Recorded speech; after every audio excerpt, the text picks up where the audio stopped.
তো হ্যালো বন্ধুরা, আজ আমরা খুবই গুরুত্বপূর্ণ একটা জিনিস নিয়ে কথা বলবো, আর সেটা হলো অপ্রকৃত ভগ্নাংশ থেকে কিভাবে মিশ্র ভগ্নাংশে পরিণত করবে। তো চলো কিভাবে করবে তার প্রসেসটা আমরা জেনে নিই। তো চলো দেখো, এখানে 1 নম্বর অঙ্কে কি বলা হয়েছে, 8-এর 3। আমরা জানি যে ভগ্নাংশের উপরের সংখ্যাটাকে লব বলে আর নিচেরটাকে হর বলে। আর এখানে আমাদের লব যদি বড় থাকে আর হর যদি ছোট থাকে তাহলে এটা হচ্ছে আমাদের অপ্রকৃত ভগ্নাংশ। তো আমাদের এখানে অপ্রকৃত ভগ্নাংশ থেকে মিশ্র ভগ্নাংশে পরিণত করতে হবে।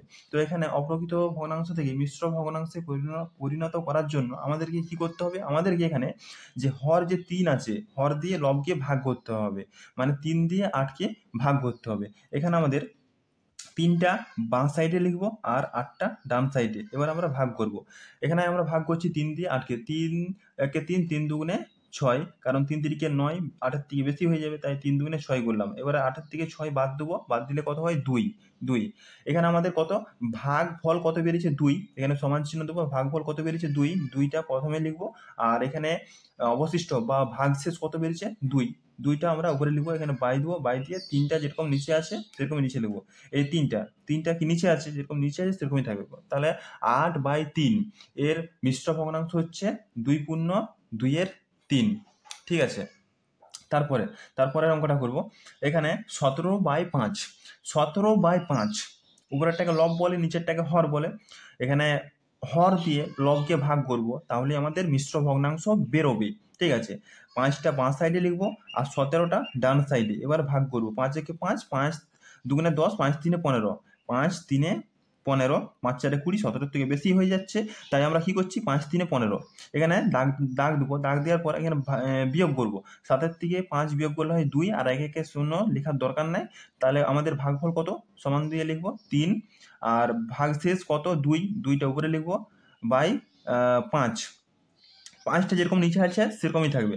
তাহলে 17/5 এর মিশ্র ভগ্নাংশ হচ্ছে 3/2 ঠিক আছে। তারপর একটা করবো 46/21। এখানে 46/21, 21 দিয়ে 46কে ভাগ করতে হবে। 21টা আমাদের বাঁ সাইডে আর 46টা ডান সাইডে। 21 একে 21, 21 দুগুণে 42। 6 থেকে 2 বাদ দিলে হয় 4, 4 4 0 লেখার দরকার নাই। তাহলে কত হচ্ছে আমাদের, ভাগফল আছে 2 প্রথমে থাকবে, আর ভাগশেষ 4 উপরে থাকবে, মানে লবে থাকবে, আর নিচে থাকবে 21। 21 যেরকম নিচে আসে সেরকমই থাকবে। তাহলে 46/21 এর পূর্ণ সংখ্যা বা মিশ্র ভগ্নাংশ হচ্ছে 2/4-21। ঠিক আছে, তারপরের অঙ্কে যাচ্ছে। 4-এর দাগের অঙ্কটা কি বলছে দেখো, 125/52, মানে 52 দিয়ে আমাদের 125কে ভাগ করতে হবে। এখানে 52 আমরা এই সাইডে লিখবো, মানে বাঁ সাইডে, আর 125 দিয়ে আমরা ভাগ করবো। 52 কে 52, 52 দুগুণে 104, 52 দুগুণে 104। 5-এর থেকে 4 বাদ দিলে হয় 1, আর এখানে উপরে 2 আছে, নিচে 0, মানে 2টা নেমে যাবে, 1 1 0 লেখার দরকার নাই। তাহলে আমাদের ভাগফল হচ্ছে 2, আর ভাগশেষ এটা উপরে থাকবে। ভাগশেষ কত আছে, 21। 21/52। তাহলে আমাদের 125/52 এর মিশ্র ভগ্নাংশ হচ্ছে 2/21-52। তারপরে একটা করবো 74/56, মানে 56 দিয়ে 74কে ভাগ করতে হবে, তাহলেই আমাদের মিশ্র ভগ্নাংশ বেরাবে। তাহলে 56 আর 74, 56 একে 56, 56 দুগুণে 112 হয়, বেশি হয়ে যাচ্ছে 74 থেকে, তাই আমরা 56 একে 56 করছি। এখানে যেহেতু উপরের সংখ্যাটা ছোট আছে, নিচের সংখ্যাটা বড় আছে, তাই আমি এক ধার নেবো 7-এর থেকে। তাহলে 14 হচ্ছে, 6-এর পর 14 8 গিট, আর এখানে এক ধার নিয়েছিলাম, মানে 6 আছে, 5-এর পর 6 1। এখানে সমান চিহ্ন দেবো, সমান চিহ্ন দেওয়ার পর আমাদের ভাগফল 1 বেরিয়েছে, একটা প্রথমেই থাকবে, আর উপরে 18, মানে ভাগশেষ উপরে চলে যাবে, আর নিচে 56। তাহলে 74/56 এর মিশ্র ভগ্নাংশ হচ্ছে তোমার 1/18-56। তারপরে 66/36। এখানে 36 দিয়ে 66কে ভাগ করতে হবে।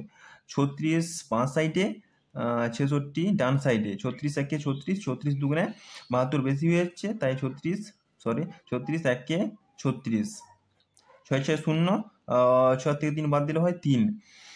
তাহলে এখানে আমরা সমান চিহ্ন দেবো, সমান চিহ্ন দেওয়ার পর এখানে দেখো যে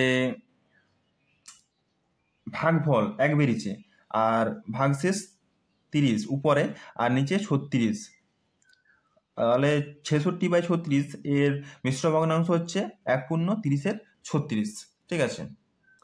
আরেকটা অঙ্ক আছে, এটা দেখে নাও একটু চটপট। 56/32, এখানে 32 দিয়ে মানে হর দিয়ে লবকে ভাগ করতে হবে।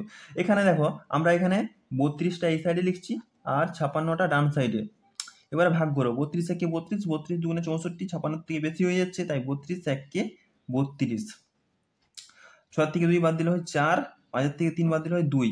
তাহলে এখানে আমাদের লব হচ্ছে ভাগফল হচ্ছে 1, আর ভাগশেষ 24 উপরে থাকবে আর নিচে 32। তাহলে 56/32 এর মিশ্র ভগ্নাংশ হচ্ছে 1/24। তো বন্ধুরা, এই ভিডিওটি তোমাদের যদি ভালো লেগে থাকে তাহলে একটা লাইক করে দেবে আর চ্যানেলটা সাবস্ক্রাইব করতে ভুলবে না। ধন্যবাদ।